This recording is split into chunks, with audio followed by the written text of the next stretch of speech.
Muy buenas noches. Reiteramos nuestra bienvenida a la 10ª edición de la Feria Internacional del Libro, que este año está dedicada al ilustre historiador y antropólogo Luis Eduardo Valcárcel.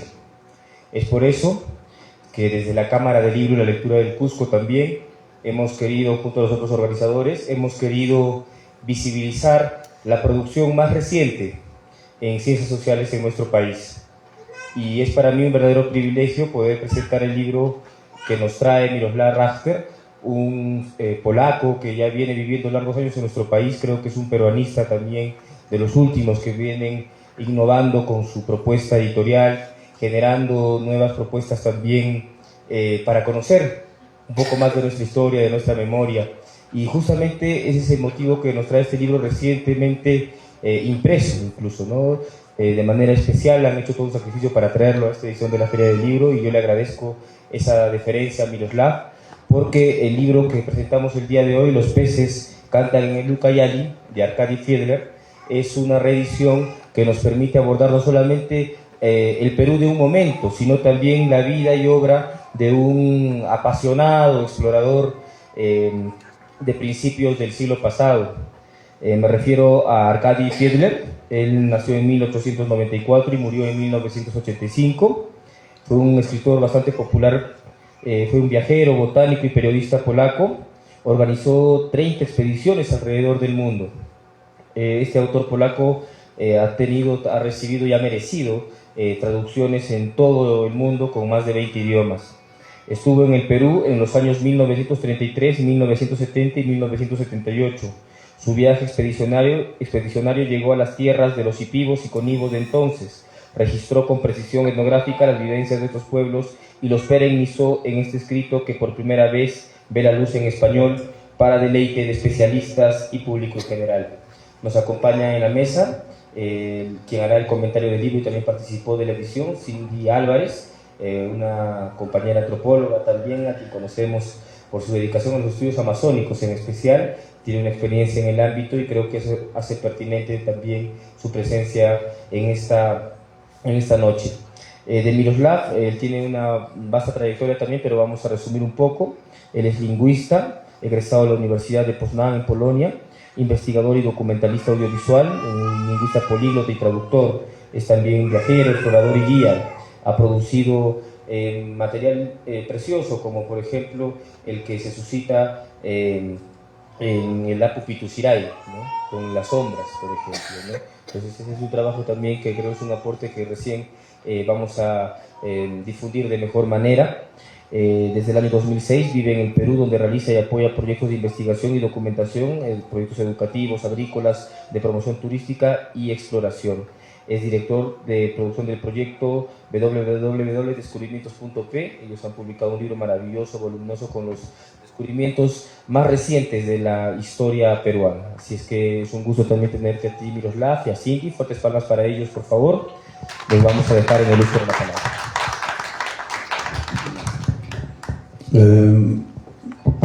Buenas noches, muchas gracias. Aló. Muchas gracias por la invitación para este magno evento de la Feria del Libro. Yo también soy aficionado de libros desde niño. Yo soy de pequeño pueblo en Polonia que tiene como 3.000 habitantes, pero ahí hay dos bibliotecas, una biblioteca municipal y otra biblioteca del colegio, de la escuela de primaria, donde yo desde que tenía 7 años yo acudía ya a prestar primeros libros. Con literatura de Arkady Fiedler yo me topé justamente cuando estaba en la edad de mi hijo, que está acá presente, que cuando tenía 8 o 9 años. He leído casi mitad de publicaciones de libros de Arkady, entre ellos varios libros de diferentes países, de diferentes continentes, pero también varias novelas muy interesantes que justamente hablaban del tema de Sudamérica. Nosotros como polacos, para nosotros el tema de Sudamérica, generalmente del mundo que tiene clima tropical, es algo muy exótico, porque en Polonia tenemos bosques fríos, digamos, claro, en invierno todo está frío, todo se congela, pierde las hojas, pero en verano todo rebrota y también gozamos de una naturaleza muy bonita, verde, lagos, ríos, etc. Entonces yo nací en un pequeño pueblo rodeado de bosques, de lagos, de ríos, y cuando conocí el tema de Amazonía, desde niño tuve un sueño de venir al Perú y conocer justamente la Amazonía y la vida en la Amazonía, gracias justamente a este libro. Ese libro, que se llama Los peces cantan en Ucayali, han inspirado mucho en mi vida para estar estudiando, justamente para estar leyendo muchos libros, conociendo otras culturas, otros idiomas, por eso soy lingüista, he estudiado casi 20 idiomas, de los cuales 6 domino, digamos, bien, bastante bien como español, digamos. Entonces, bueno, para mí es un grande orgullo y grande honor poder presentar ese libro por primera vez en español. ¿Ya? Ese libro ha salido en el año, por primera vez, año 35, y recién ahorita, después de 90 años, por primera vez sale su versión española, y justamente acá, en Perú, no en España ni otro país, solo justamente acá en Perú. Quería que alguien esté viendo ahí los imágenes.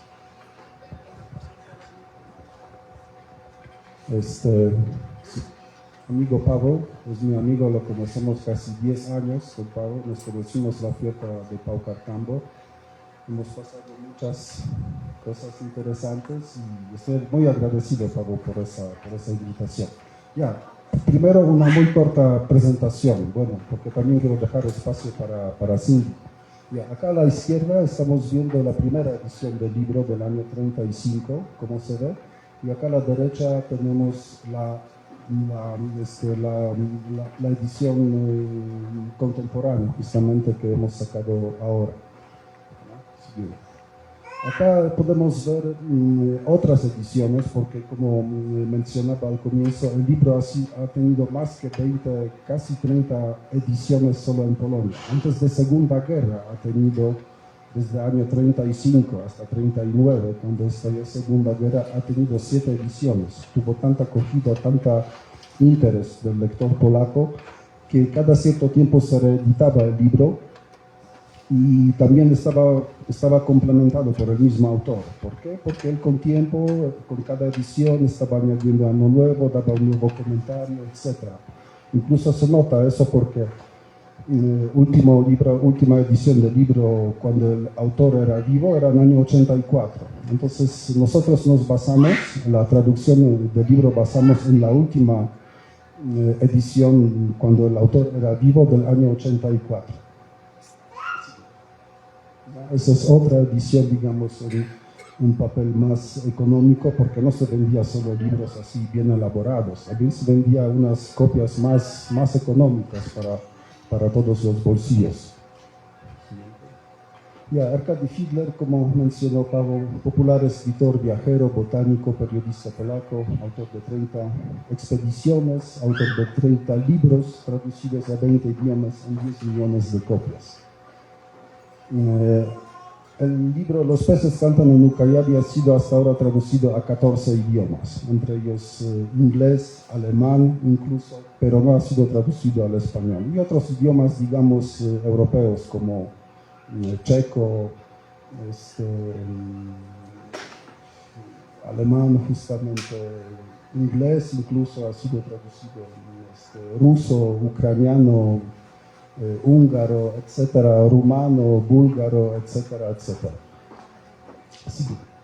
Acá tenemos una lista de las expediciones de Arkady Fiedler a lo largo de su vida. Ya empezó con Noruega en 27, después Brasil, y después en 33 viene al Perú. Y justamente de esa expedición del año 33 es ese libro. Después, ¿puedo volver un poquito? Sí, después está viajando por todo el mundo, Canadá, Madagascar, Tahití. Cuando estaba en Tahití estalló Segunda Guerra Mundial. Entonces él de Haití regresa a Europa, pero no a Polonia, porque Polonia ya fue invadida por los alemanes y los rusos, solo a Inglaterra, donde es testigo de la lucha de los pilotos polacos en defensa de Inglaterra, la famosa batalla de Inglaterra, ya de Gran Bretaña en el año 40. Los pilotos polacos ayudaron a los ingleses a combatir a los alemanes. Después viaja otra vez después de la Segunda Guerra por todo el mundo: Canadá, México, Unión Soviética, Indochina, Guinea, Ghana, Canadá otra vez. Y así sigue viajando, volviendo a Madagascar, Brasil, Nigeria, Perú, África Occidental, Canadá, Sudamérica, Canadá y así, etc. Entonces tiene mucho interés, pasión por Sudamérica y África, donde en esa época, digamos, todavía años 60, la vida era, digamos, un poquito diferente. Él todavía pudo tocar, contactar con esos pueblos que vivían en una forma original, digamos. Después el fruto de sus expediciones son justamente esos libros que ha sacado durante años. Su libro más famoso de todos que él ha escrito es el libro del año 40, que se llama Escuadrón 303. Justamente habla de ese escuadrón de los pilotos polacos que luchaban. Bueno, él empieza con su carrera del autor, de escritor, justamente por visitar Ucrania, después Brasil, después otra vez Brasil el libro, después escribe libros sobre Canadá. Es un muy buen libro, yo también lo he leído de niño, me encantó. Y después Los peces cantan en Ucrania, que lo tenemos presentes ahí. Otra vez vuelve la selva, otra vez Salería, Amazonas, después Madagascar, después otra vez de Madagascar, Isla Viento de Berioski, pequeño bisonte Ambinanitelo, otra vez un pueblo de Madagascar. Y de ahí vienen en el año 54 y 57 dos novelas muy importantes. La una se llama La isla de Robinson y otra El Orinoco. Es una novela basada justamente en aventuras de los marineros del siglo XVIII que navagaban por la costa de Venezuela, digamos. Entonces hay más libros de Madagascar, justamente de Canadá, de Amazonía, y también al final de su vida hace como resúmenes de su vida. Ya habla de su papá, Mi padre Hierocles, ¿no? Edad del hombre, edad victoriosa. Jaguar blanco es continuación de esa Isla Robinson y Orinoco. Después de casi 30 años termina la tercera parte de la trilogía. Y después termina con Mariposas de mi vida, Animales de mi vida y Mujeres de mi vida. Y esas tres libros son muy interesantes porque hace resumen de todo lo que ha visto en su vida en diferentes partes del mundo. Y acá hay dos libros que ha escrito con su hijo. Yo conozco a su hijo y también sus nietos. ¿Ya? El Napoleón indígena de Montañas Rocosas es sobre la lucha de los ¿cómo se llama?, de los Dakotas contra la opresión de los americanos, norteamericanos. Después, linaje de los indígenas algonquinos. Y de todos sus libros, hay solo dos libros traducidos al español: El Escuadrón, editado en 45 en Argentina, y ese libro que tenemos acá presente. Ya, acá tenemos un poquito de fotos ya, de él, justamente de joven, ya, y digamos un poquito mayor. Acá a la izquierda es del Madagascar porque podemos notar un lemuro. Siguiente. Ya, acá hay más fotos de él. Él era fotógrafo. Su papá tenía un taller de poligrafía, entonces él desde niño estaba dedicado al tema de edición de libros, pero también de tomar fotos. Entonces, casi todas sus fotos son con sus propias fotografías. ¿Ya? Acá están las fotos de sus otros viajes por México, por ejemplo. Ya, sigue con México, diferentes partes, bueno, con personajes que ha conocido en su vida. Es un rápido resumen simplemente que quiero dar ahorita, escribiendo con su máquina de escribir, no siempre, porque también hacía notas en su cuaderno, obviamente. Esa foto que vemos, que vemos acá a la derecha, es una de las fotos más famosas de él, justamente ahí con un grillo, está ahí. Esa es la foto que yo me acuerdo desde niño en todos sus libros. Ya, acá sigue con sus aventuras, esa vez en Madagascar.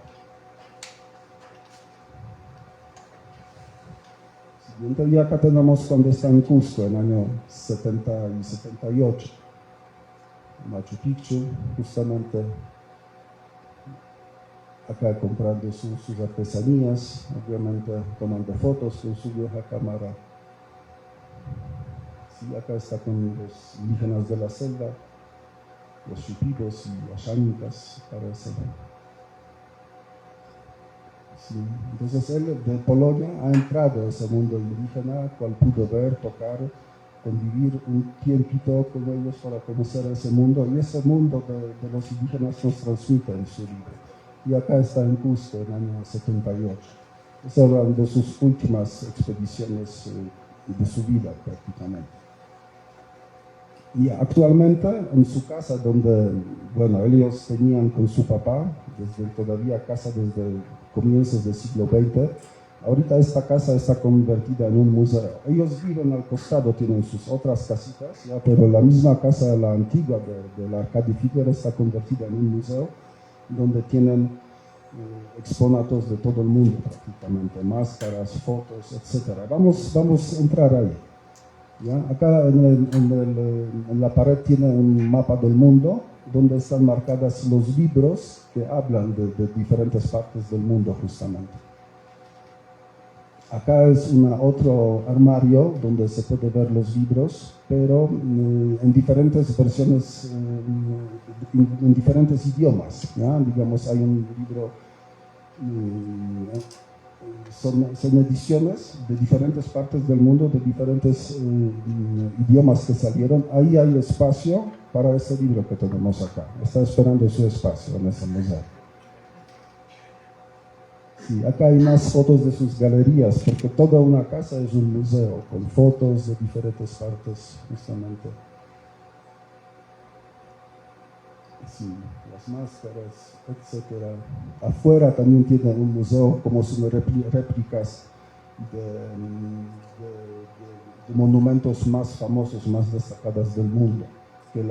Ahí en su museo están visitados por polacos, y no solo por polacos, escuelas, etcétera, donde pueden acercarse y conocer justamente, ver desde cerca diferentes monumentos mundiales. Incluso tiene ahí una réplica de Santa María de Cristóbal Colón, en su tamaño casi original.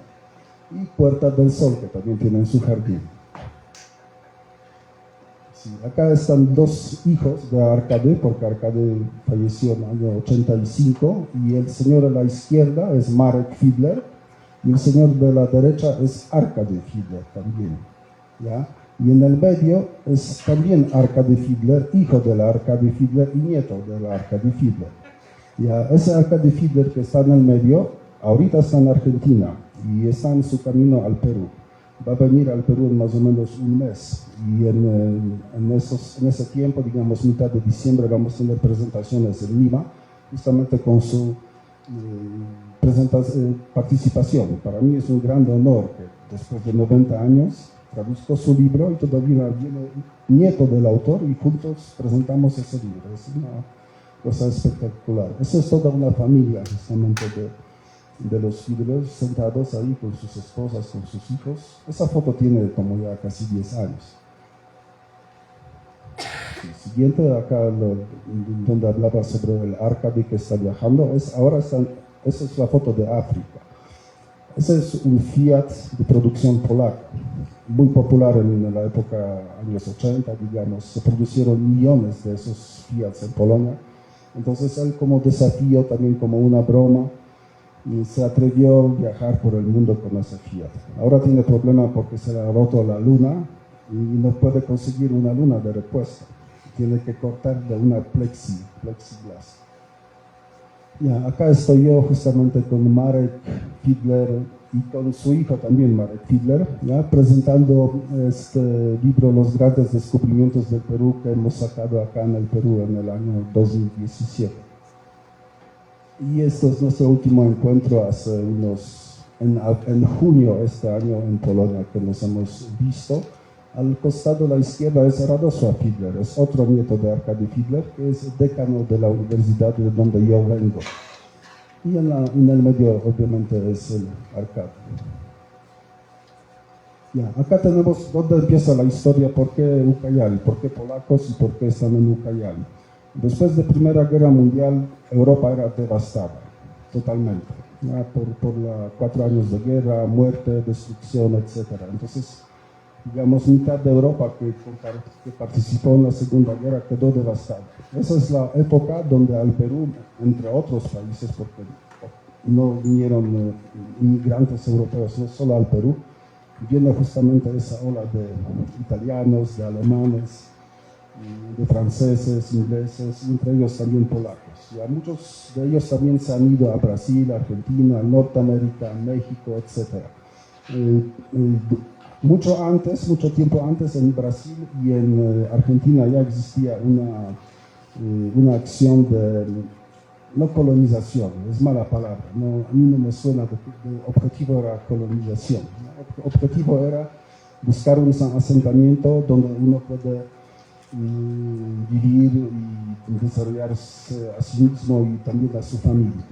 Entonces, uno de los activistas polacos, un tal Stanisław Warszewski, en el año 27 llega a Perú y se da cuenta que acá no hay muchos polacos, porque únicos polacos hasta esa época que llegaban al Perú eran ingenieros que llegaban al siglo XIX, como Małachowski, por ejemplo, que construyó el tren central desde Lima hasta Oroya, por ejemplo, y otros más, botánicos, ingenieros, constructores, etcétera, que vivían y trabajaban en Lima. Entonces ahí aparece la idea, y también porque el gobierno de Gustavo Leguía tenía unos proyectos para varios pueblos, entre ellos como alemanes tienen su posuso para poblarla dentro del país, porque no hubo conexión todavía en esa época, solo a través del Atlántico y subiendo el río Amazonas hasta Iquitos y más arriba, para que vengan colonos de Europa, ¿ya? Y pueblen esa tierra, porque ahí vivían solo los pueblos indígenas de esa época, pero no había, digamos, una infraestructura nacional, digamos. Entonces invitan gente de todo el mundo. Entre ellos también invitaron a polacos y les otorgaron 2 licencias, cada una de 500.000 hectáreas de terrenos al Alto Ucayali, bajo una promesa que van a venir 1.000 familias de Polonia, especializados, agricultores, etcétera, que van a, digamos, trabajar ahí en esta zona. Entonces acá tenemos la foto antigua, donde una misión polaca en el año 28 llega a Alto Ucayali y busca un lugar donde van a donde van a constituir ese asentamiento. Ya, acá son los primeros colonos polacos que llegan al Perú. Esa foto todavía es desde Polonia. Ya, acá están en Iquitos, obviamente en el año 30 más o menos. Ya con ese barco que se llamaba Victoria, creo que estaban navegando a lo largo del río Amazonas, desde Iquitos hasta casi Atalaya estaban navegando. Acá son fotos originales de la colonia polaca que se estableció en Pumaría, justamente hoy día cerca de Nueva Italia. La colonia fracasó porque primera campaña de cosechas, ellos obviamente sembraron vegetales, frutas, etcétera, pero cosechas eran terribles porque todo se inundó. La misión polaca vino en la época cuando el agua era bajo y entonces vieron un lugar bonito, y después cuando sube el agua durante la época de lluvias inundó todos sus campos, etcétera. Entonces no pudieron alimentarse. Por la lejanía, porque lo más cerca era Iquitos, que era casi 1.200 kilómetros de Pumaría, no pudieron abastecerse, no hubo fondos. El gobierno polaco también dejó ayudar porque era gran crisis, la gran depresión que tocó toda Europa prácticamente. Entonces ellos como colonos no cumplieron el acuerdo con el gobierno, que durante 3 años iban a traer 1.000 personas, 1.000 familias. Entonces la colonia se disolvió y unas cuantas familias se quedaron ahí, otras se fueron a Lima y hasta ahora viven en Lima, y hasta ahora viven descendientes de polacos en Alto Ucayali. Otros han ido a Argentina, Brasil o al norte América. Y el viaje de Arkady Fiedler justamente en el año 33 era para ver cómo es esa colonia. El Arkady Fiedler en esa época realizaba ciertos trabajos, digamos, botánicos para museos de Polonia, escribía libros ya, entonces era considerado persona que conoce, un trotamundo, que conoce el mundo. Entonces mandaron a él para que vea cómo es la situación ahí, y de paso saca un interesante material bibliográfico que en Polonia era desconocido. En el año 33 no había internet, no había tele, no había nada. Todos leían solo libros o periódicos. Entonces todo ese tipo de cuentos que ellos traían era totalmente como de otro mundo. ¿Ya? Y acá los colonos polacos que convivían justamente con pueblos que los rodeaban, que eran los Shipidos y los Ashánicas. Ahí vemos a la derecha los señores en sus ternos blancos y acá al costado los indígenas. Ya. Este libro que lo tengo acá, pero ya perdió su carátula, la tengo por ahí, pero está rota. Ese libro hace unos 12, 13 años lo llevé a un congreso ashánica en Satipo y lo presenté a mis amigos ashánicas. Ahorita están todos muy entusiasmados, y amigos shipibos y amigos ashánicas. También voy a tener presentaciones entre ellos para mostrarles ese libro, porque habla mucho de ellos también, de su historia, de la historia de la región. Entonces, ese libro que tenemos acá está basado en esa edición del año 84 y acá es la original libro del año 84, el libro con el cual yo crecí, yo he leído del niño justamente. Adentro se encuentra una mapa estilizada de esa época donde está mostrando el lugar donde hubo el lugar de acción, hasta donde llega subiendo desde Belén, en Manaus, Iquitos hasta Alto Ucayali.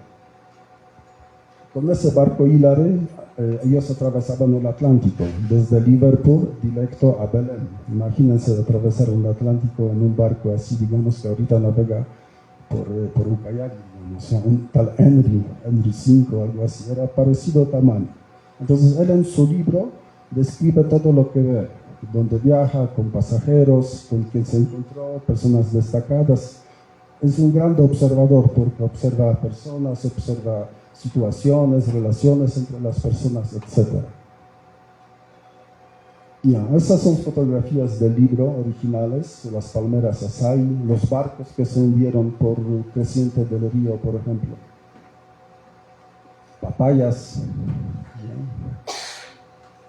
orquídeas, está hablando bastante de orquídeas, sobre el fenómeno y locura de los europeos por las orquídeas, dinero que eran capaces de pagar por las orquídeas. Él es un entusiasmo de mariposas y sus descripciones de mariposas que ve son estupendos. Él los trata como unos seres que piensan, que viven, bueno, obviamente viven, pero seres que tienen personalidad. Los llama, les da sus nombres, que trata con mucho cariño, y ese cariño que tiene hacia las personas, hacia animales, hacia plantas, sale en cada momento de sus páginas. Bueno, loro, y el picaflor, tucán, lagartija, justamente. Son animales desconocidos en Polonia en esa época. No hay esos animales en Europa, son únicos esos animales acá en la Amazonía. El oronzoco y hormiguero, sí. Caimán, obviamente. Decía que había un montón de caimanes a lo largo del río, todos cazaban y comían caimanes justamente. Pirañas, para nosotros somos también país pesquero, tenemos nuestros peces en lagos, para nosotros era estupendo. Peces que tienen dientes y son capaces, tienen tanta ferocidad de matar incluso personas, comerse las personas, comerse animales enteros, etc. En Polonia también tenemos animales que son depredadores, pero tienen dientes así como agujas nomás, como un talelicio. ¿Ya? Acá después sus serpientes que está viendo, animales, respecto a los insectos, respecto al mantis y el escarabajo, tiene también magníficas descripciones, porque está viendo cómo los animales, insectos se pelean, cómo se devoran mutuamente. Una araña captando una mariposa. Acá está su hija Bárbara con un monito. Su hija Bárbara murió antes de su viaje a Amazonas, a los 9 años de edad. Entonces él también tiene sentimientos hacia su hija porque él quería viajar con su hija en Amazonas y no pudo porque la niña murió. Entonces cada rato se refiere a su hija, mira, pude mostrar eso a mi hija. ¿Cómo explicar a una señora que ese monito quería mostrar a su hija mientras cuando estaba llorando? Digamos, colonos de la época del caucho, o cómo vivían ahí en las aldeas. Claro, lo que ha visto justamente las balsas flotantes del río y las cerámicas de los shipidos. Acá también muestra su contacto con los indígenas, en este caso con los ashánicas y otros ashánicas. Esas fotos no son solo fotos, él describe sobre la historia de cada esa persona, la interacción que tuvo con esas personas, cómo ellos reaccionaban a él, cómo lo recibían. Y acá está viajando a la izquierda un tal pequeño Chiquiño, se llama Chiquiño el niño, y él acompaña durante el viaje desde Iquitos hasta prácticamente Atalaya, hasta Comaría prácticamente. Entonces el niño le cuenta muchas cosas sobre Amazonía, etcétera, y su mamá. Y tiene bastantes referencias a ese niño. Y a la derecha es un curaca shipibo, confundido un poco porque no sabía qué hacer en una situación. Acá tenemos un jíbaro, ¿ya? A la izquierda, y a la derecha tenemos una shánica. Y acá está Dolores. Dolores era hija de un señor en la comunidad donde él vivía y la acompañaba a cazar los picaflores, pero también otros mariposas, otros animales. Entonces, bueno, también hay bastante de ella, porque habla anécdotas de su pensamiento, etcétera, etcétera. De muchas personas que le conoce hay relaciones a ellas, habla de sus historias, está hablando de los ingleses que conoció, americanos, alemanes, etcétera. Por ejemplo, conoció a un señor que se llama Winton, que estaba en búsqueda de un tal general, ¿cómo se llama? Un tal Fawcett, que desapareció en la selva en Brasil. Entonces ese Winton está viajando a buscar, 5 años después de la desaparición, buscando a ese coronel Fawcett. Y viajó justamente con Fiedler, han compartido un tiempo conversando, y Fiedler dice al final de un capítulo, estoy muy curioso si él va a cumplir su búsqueda, si va a encontrar al coronel Fawcett. Y termina el capítulo así. Winston tampoco cumplió, desapareció. No se encontró, desapareció ese mismo año. Esa foto es muy linda acá con el niño que está justamente dentro de la naturaleza. Las descripciones de naturaleza no son nada aburrido, son como seres vivos que él describe. Acá tengo marcados unos cuantos citas, pero necesitaría una hora más para poder citar todo lo que quisiera citar, porque hay tantas interesantes descripciones. Bueno, acá rápido pasamos, son los animales que yo pude identificar gracias a ese libro, que no son fotos del libro, solo yo lo identifiqué durante el trabajo de la traducción, tuve que identificar de qué animal habla, entonces tuve que juntar material de mariposas justamente, de animales. Acá tenemos a la derecha el famoso chuchupe, muy venenoso, que también habla sobre su aventura con el chuchupe, como el chuchupe los perseguía a él con sus guías que estaban en el río, en la selva, cazando. Acá está a la derecha, nunca sabía que existe ese tipo de araña que tenga ese tipo de forma. Sí, obviamente las orquídeas. Ya, ese es un pueblo de Polonia. ¿Por qué yo he traducido ese libro? ¿Cómo lo empecé a hablar? Ya yo nací en un pequeño pueblo que somos de un bosque y quería conocer un verdadero bosque tropical, ¿ya? Donde nunca hay nieve, donde nunca se congela, donde hay una exuberancia de naturaleza en todas las formas, ¿ya? En esos bosques fríos los animales, los insectos se mueren durante el invierno, entonces no hay muchos animales peligrosos, de nada, ni insectos, ni serpientes, ni nada, hay algo que causa peligro para un ser humano, ¿ya? Acá en la selva nosotros sabemos una falta de atención y se puede terminar muy grave para persona.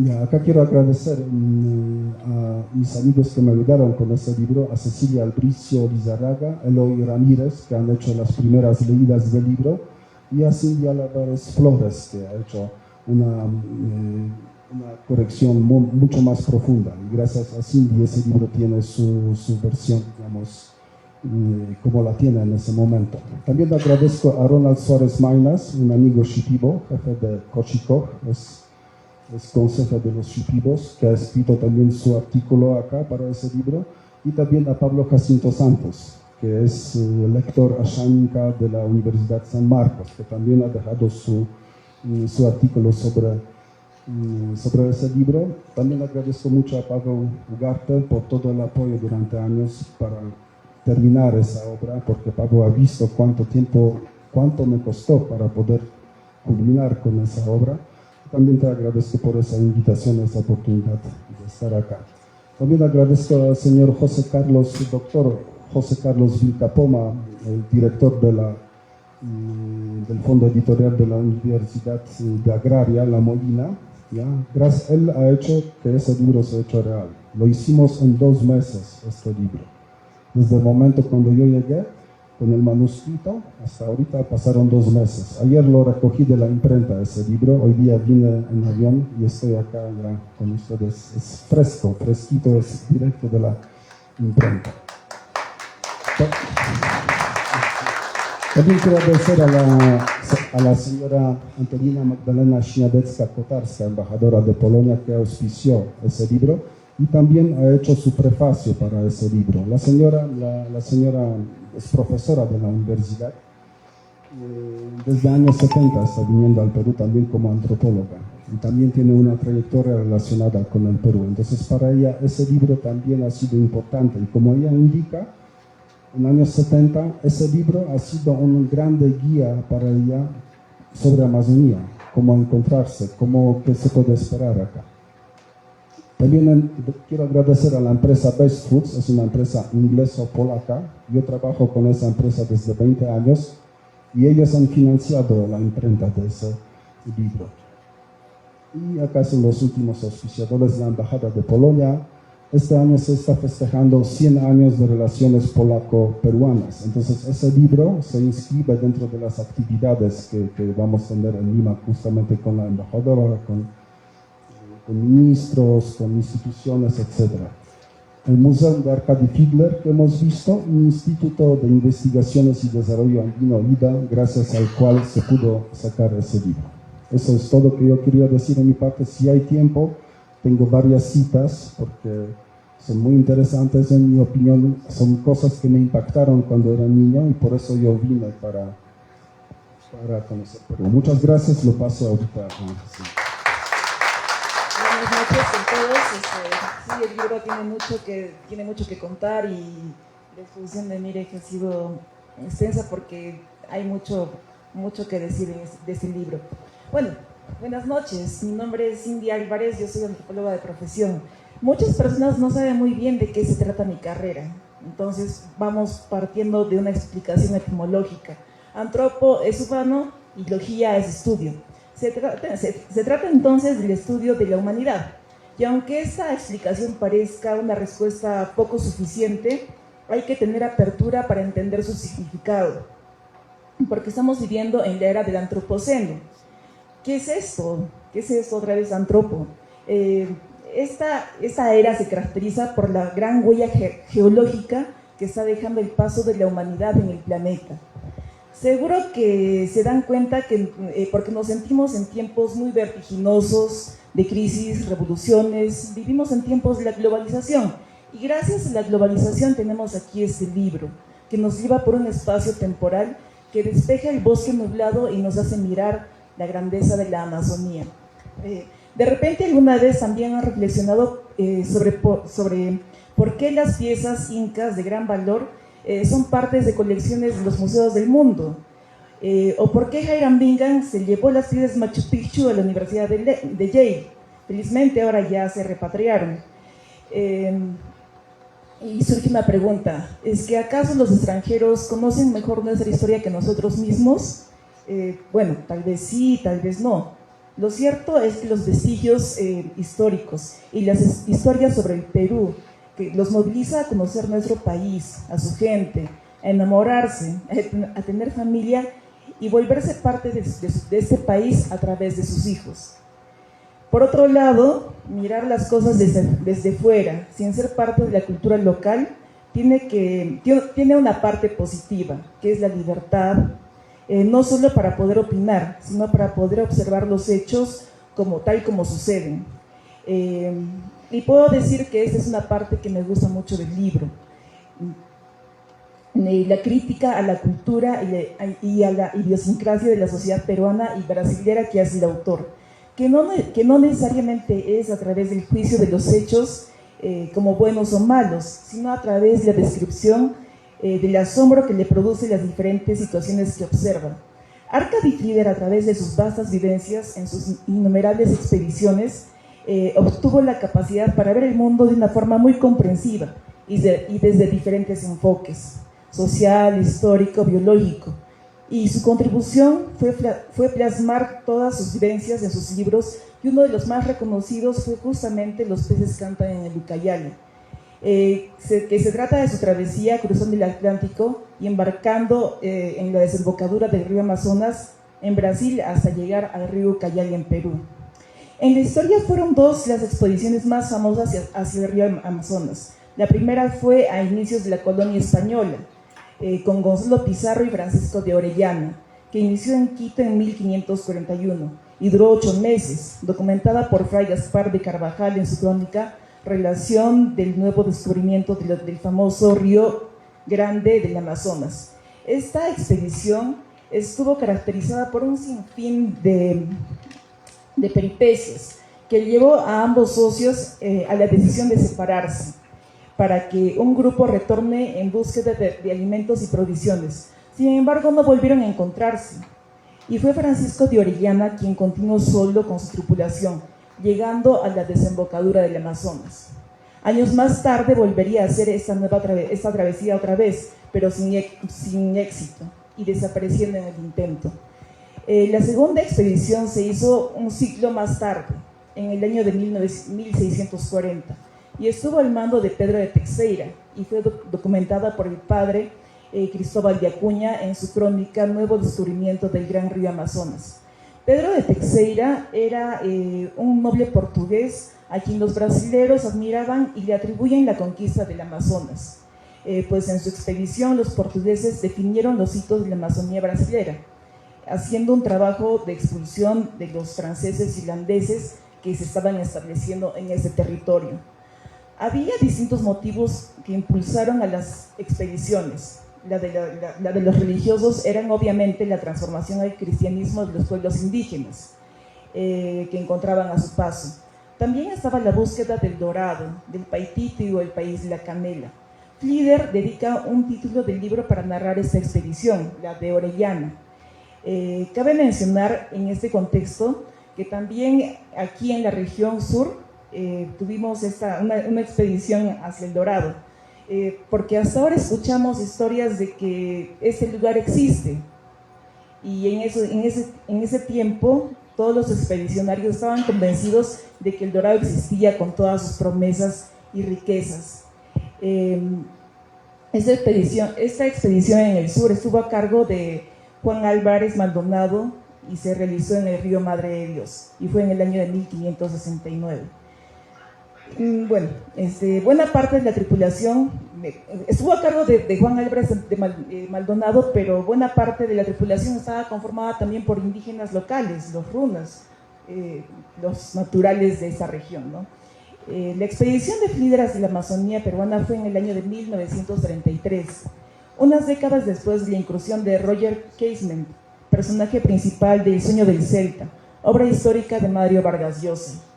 Y al igual que este personaje convivió con la población local y pudo recoger también información, aunque de forma mucho más espontánea, de que todavía se seguían dando situaciones de explotación y abuso a la población local.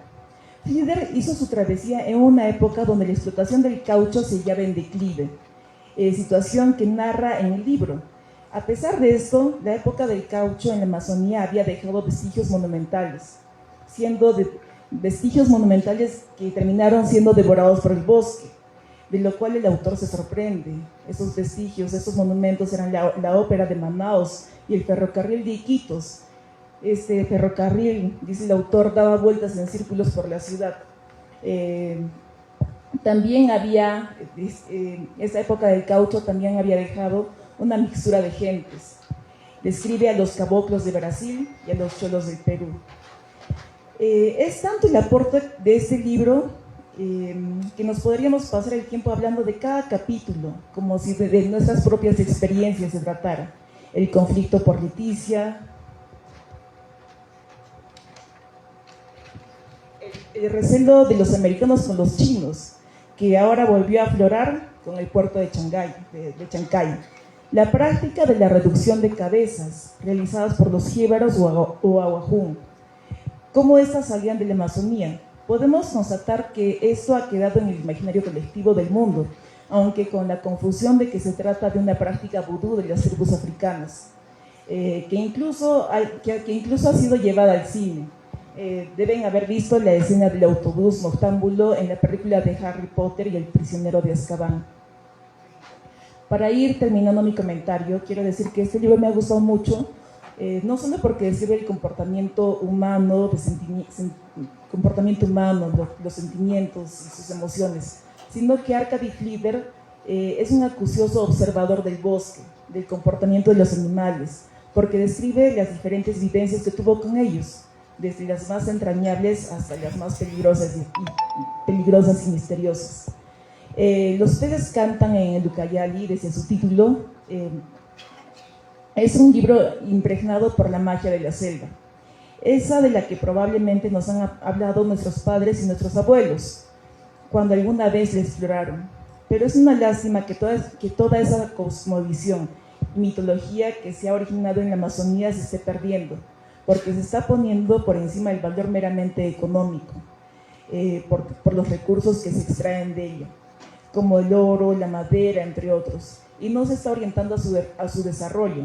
Toda la riqueza monetaria que se genera no se revierte en proyectos de salud o educación, sino que en buena parte se gasta de manera superflua, frívola y criminal. De seguir así, lo más seguro es que vayamos a perderla. Ojalá que este libro sirva para generar una tendencia de conciencia social y frenar el paso campante de la depredación. Gracias.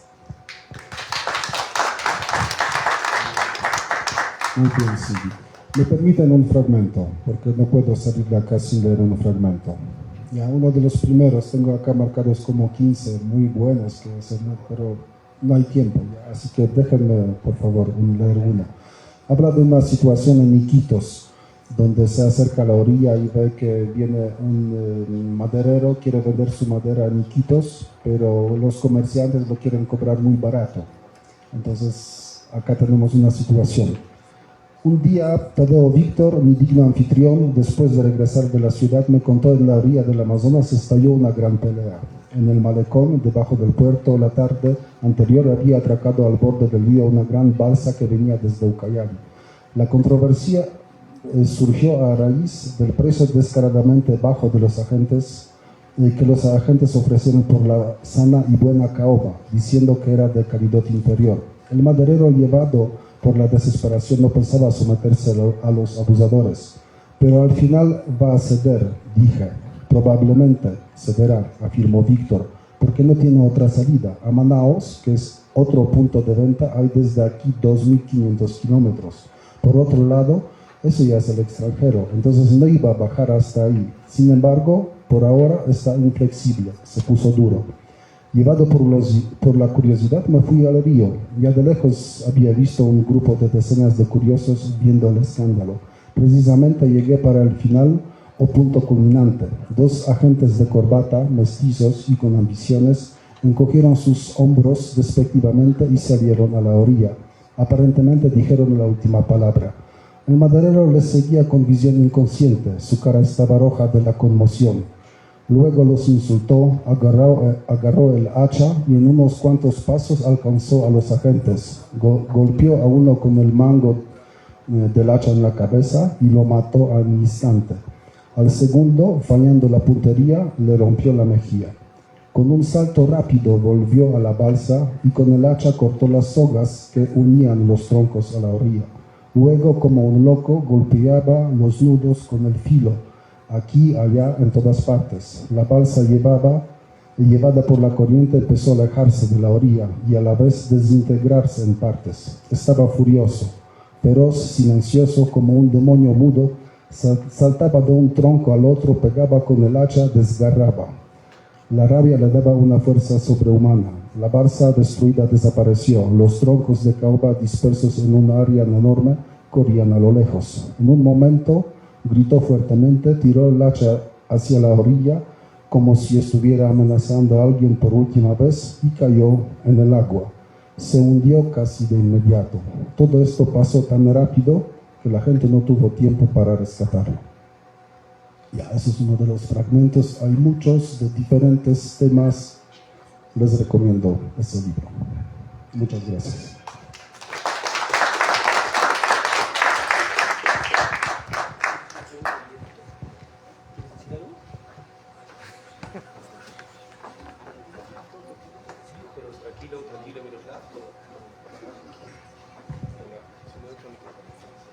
Hola.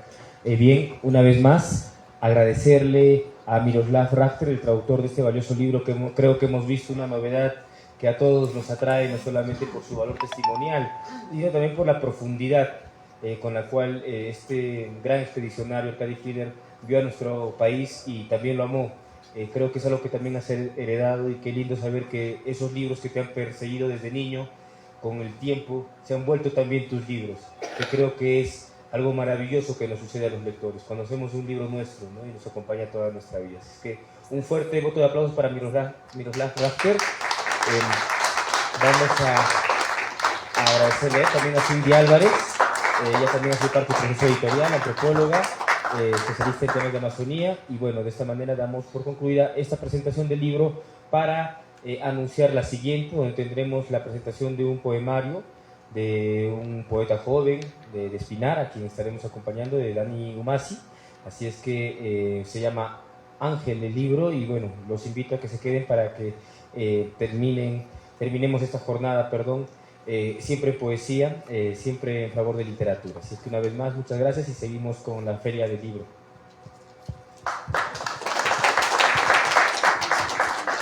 Agradeceríamos a las amigas monitoras de la sala si nos pueden facilitar una fotografía con el autor para el registro, por favor.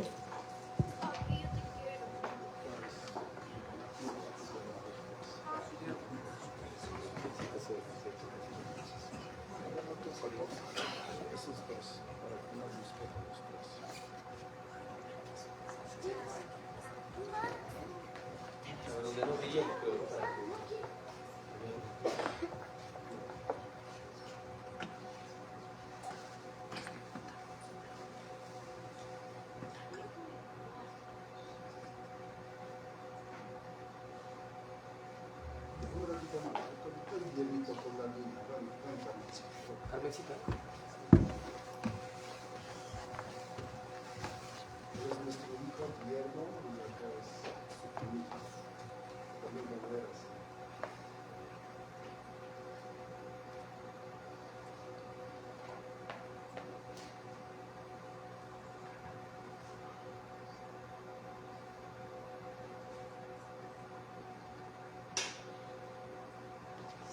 Muchas gracias.